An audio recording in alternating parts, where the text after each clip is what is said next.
வணக்கம். Reserve bank போன மாதம் இந்த தங்க நகை கடை மேலே போட்ட 9 ரூல்ஸில் வந்து கொஞ்சம் சேஞ்ச் பண்ணி இப்போ புதுசாக ரூல்ஸ் சொல்லியிருக்காங்க. தங்கத்தோட மதிப்பில் கடன் தரது பார்த்தீங்கன்னா 2 லட்சம் வரைக்கும் 85%. அதாவது 1 லட்சம்னா உனக்கு 85,000 வரைக்கும் கடன் தருவாங்க. 2 to 5 லட்சத்துக்கு வந்து 80%, 5 லட்சத்துக்கு மேலே 75% சொல்லியிருக்காங்க. நம்ம எல்லாருக்குமே 75% இருந்துச்சு. இப்போ நகையோட உரிமை ஆதாரம் இது உங்கள் நகை தான் அப்படின்னு சொல்கிறதுக்கு எந்த ஆதாரம் தேவையில்லைன்னு சொல்லிட்டாங்க. நம்மளா எழுதி மட்டும் கொடுத்தா போதும் இந்த நகை எங்களோட அப்படின்ற மாதிரி. 2 லட்சம் வரைக்கும் கடன் மதிப்பீடு தான் திருப்பி செலுத்துவாங்களா அப்படின்ற மாதிரியான கடன் மதிப்பீடுக்கு தேவையில்லை சொல்லிட்டாங்க. இது டாக்குமெண்ட் ரொம்ப குறைச்சிரும்.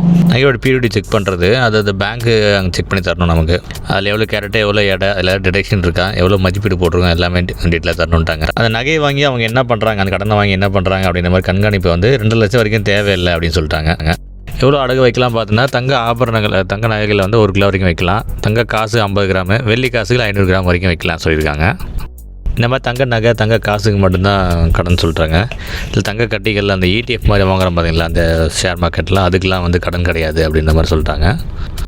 இன்னொரு முக்கியமான விஷயம் அந்த 1 வருஷத்துக்கு அப்புறம் நகையை மீட்டு அப்படியே ரெனியூல் பண்ணி வைப்போம் பார்த்தீங்களா அந்த ரெனியூவெல்லாம் கிடையாதுன்றாங்க. முழுசாக மீட்டு வைக்கணும் அப்படின்னு தான் சொல்கிறாங்க. அதில் எந்த மாற்றமும் இல்லை, அது அப்படியே தான் தொடருது. இது கொஞ்சம் மாற்றிருந்தால் எல்லாருக்கும் நல்லா இருக்கும். 6 மாதத்துக்கு அப்புறம் ஜனவரி 1க்கு அப்புறம் தான் அமலுக்கு வரும்னு சொல்லியிருக்காங்க. இந்த புதிய விதிகளை பற்றிய கருத்துக்களை கமெண்ட்டில் சொல்லுங்கள் மக்களே. நன்றி.